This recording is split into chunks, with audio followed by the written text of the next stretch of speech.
Now is the only time that action can occur. The present moment is the only time in which we can do anything. So if not now, when? If I want to do something, now is the perfect time to do it because it's literally the only time anything can be done. Poised for action in the present moment. This is the moment that you've been waiting for. Your whole life has actually conspired to bring you to this exact point. Now is the time to act. You're paying a price by sitting there being miserable. You might say, well, the devil I know is better than the one I don't. It's like, don't be so sure of that. The clock is ticking. And if you're miserable in your job now and you change nothing, in 5 years, you'll be much more miserable and you'll be a lot older. The next 3 months and donate that time to your future self. Commit to something that you're going to thank yourself for doing a year from today. Just accept the fact right now that the next 90 days of your life do not belong to the current version of yourself. It belongs to the future version of yourself. Because all it takes is 3 months of consistent action to set yourself up for a successful year. This time next year, you don't want to look back and say to yourself, damn, I wish I spent my time doing this. So how are you going to spend the next 3 months? Are you going to set yourself up for success, or is it just going to be another year? You have it in you if you choose to keep going. Because if you have that energy today, then why can't you have it tomorrow? And why can't you have it the next day? And why can't you have it the day after that? One foot in front of the other, one foot in front of the other. Just like for you on your journey in life, that's sometimes what it feels like. You feel like you have nothing left in the tank, but sometimes you just connect to something, and that something causes you to take just one more step. Because every day is a battle. Every day is a battle because your mind wants to choose the path of least resistance. Every day. But you don't become better by ever doing that. You become normal. And I don't want to be normal. Everything in your life right now, everything you have, everything you do not have right now, are all results of your past actions. And that's hard to accept for a lot of us. But until you accept that, you will not be able to move forward. And when you do accept that, you take ownership and control over your life. Short-term pleasure equals long-term pain.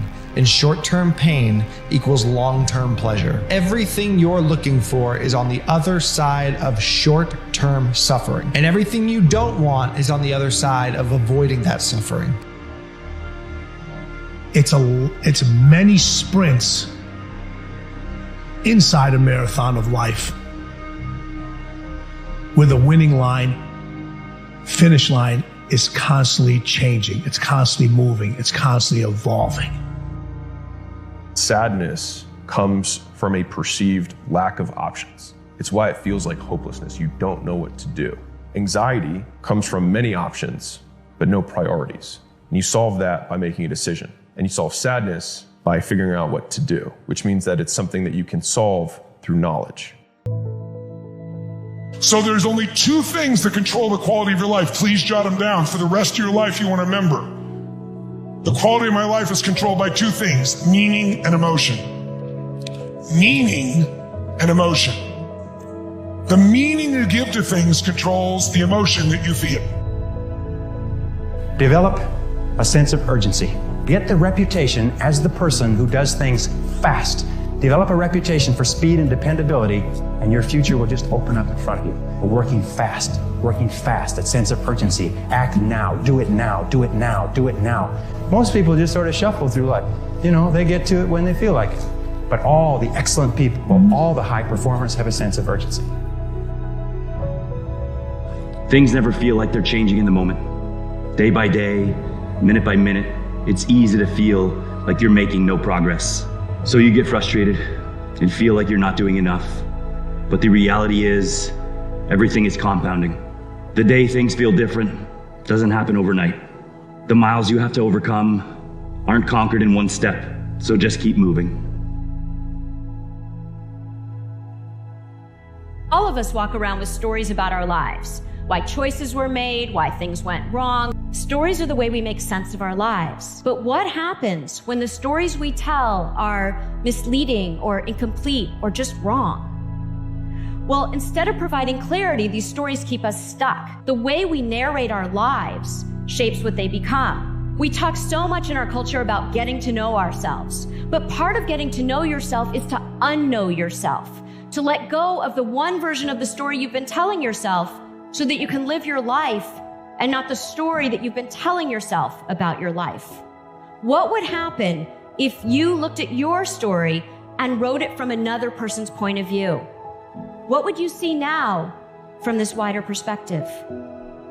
Just keep on going down that path of alignment, that path of truth, that path of love and authenticity and gratitude. Keep going down that path, because that's the path where you will find yourself. Once you understand that you can control the future of your life, it gives you the single most powerful emotion that you can feel, hope. And most people live in a state of quiet desperation. They can't pay their bills. They don't feel healthy. They wake up and they're anxious. So why are these things taking place? And if you can address that and understand that if you want to feel different, you must believe that that which you want is already yours and that time-space continuum just has to catch up. You think you have to become something to become someone. I'm telling you right now, you already were created as someone, a special someone at that. You know the statistics of you being you. But yet, we're sitting here thinking that we have to become something to be great. For a lot of us in here, our next level is not upward. It's going inward. Nobody is going to save you. Nobody is going to make it easy for you. Nobody can live your life for you, endure your pain for you, choose your struggles for you. Nobody can experience the growth that comes from loss for you. Nobody can build your confidence through 1,000 tiny failures for you. Nobody can lie awake crying about some inconsolable loss that hurts so much it creates a bottomless pit of emptiness for you. Nobody can learn the lessons for you. You get to do that. You have the honor and privilege to suffer and overcome that suffering, only to suffer and overcome again and again and again. This is called being alive. Don't let yourself slip away. Come back to the moment. Set your intention. And go do what you need to do. I think we have to clearly define what optimism is. Optimism is the undying belief that the future is bright, but it allows for reality to exist. And I think complacency has no room to exist in blind positivity, or as we're calling it, sort of blind optimism. So for example, we can be in darkness, we can be in difficulty, we can be in struggle. And the optimist says, look, these are hard times, and I do not know how long we are going to be in these hard times, but what is necessary is for us to come together, work hard, take care of each other, and I am confident that we will get through this and come out of this stronger than we went in. That's what optimism sounds like. It's hard to believe things that you can't see. It's hard to believe these things. But if you can actually sit there and have a conversation with yourself and believe that all things are possible, then everything is possible. Because like I said, it all starts with the mind, and the mind is the controlling factor of everything. The mind is like the steering wheel of your life. And if you can't take control of your mind, somebody else will control it for you. Edit your life. What's most important to you? And when you do that exercise with yourself, things become clear rather quickly. Say, I want to be the best, or I want to do this, or I want to do that. And if things in your life don't line up with that, get rid of that. It's not important. I think that it's always the toughest times in your life that define who you are, much more so than the easiest times or the best times. So failures are typically some of the hardest times of your life. So when I look back and I see all sort of the pivotal moments in my life, it was always the struggle. It was always the failure that motivated me, not the loveliness of success.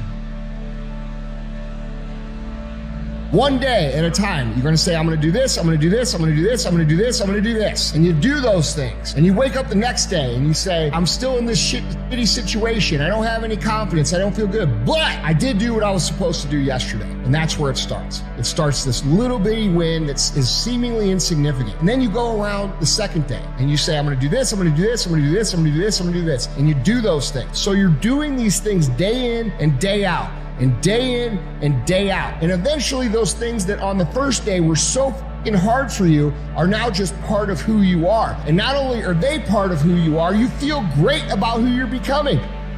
Stop thinking too much. Don't go into the past. Don't go into the future. Be in the present, because only then it's possible that the mind is free, capacity is free, and now you can completely immerse into whatever you are doing. And this means you have arrived. You have arrived. You have to align with what's most important to you, what you really believe in, what's meaningful for you. That if you settle for something less than that, while you might have to do it because you have to pay your bills, you can't ever give up pursuing what's going to make you feel most alive. Because ultimately, I really believe probably the most sacred thing in our lives that we can give another human being besides our love is our labor. But when nobody's watching, what are you doing? And so if success today was your boss, and success was watching you over the last 7 days with the sound off, and there was a video camera following you around it, is success impressed with you? Is success saying, I will see you soon, my friend? Or what if success was watching you, they go, wow, the actions sure don't match up to the words. Because at the end of the day, the truth of the matter is, what we do produces results, not what we say. What we do ultimately dictates the results in our life.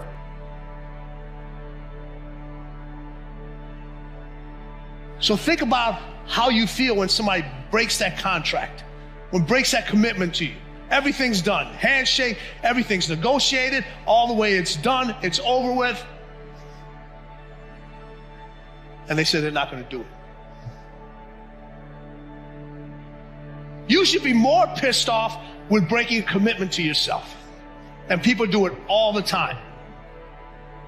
People do it all the time. One of the best quotes I've ever heard on this subject is from Rumi. He said, "Yesterday, I was clever, so I wanted to change the world. Today, I'm wise, so I'm changing myself." Most people aren't happy, bro. Most people spend a third of their life working at a job they don't like so they can make not enough money, in a relationship that they don't want to be in, doing things that they don't want to do. Most people have an idea of who they want to be, but they're not doing a single thing about it. So if that's not the outcome that you want, why do you do the exact same things that they do? If you want different, then you're gonna have to be different. And being different comes with its own set of consequences. People aren't gonna understand you. You're gonna miss parties. You're not gonna have as much fun according to the world. You're gonna have to say no to yourself a lot of the time. You're either gonna have to face the consequences of being different now or wishing you were different later.